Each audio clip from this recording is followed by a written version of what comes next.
Hey everyone, today I'm going to show you how to apply for a Barbados tourist visa. This is very helpful because it gives you a simple way to understand the process before you apply.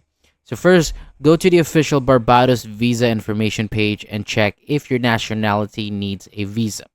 This is the best place to start so that you know right away if you need to continue with the application. So once you confirm everything that you need a visa, prepare your documents first. Make sure that your passport and any required supporting documents are ready before you begin.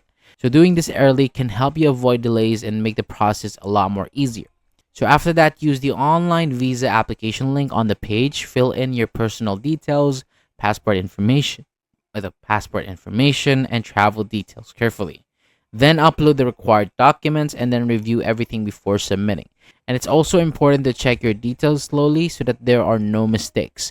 And when the application is submitted, wait for the results and follow any further instruction given by the authorities before you travel, and make sure all your documents are ready and easy to access. So that is all for today. Thank you so much for watching. For more videos like this, hit the subscribe button below and I'll see you on the next video.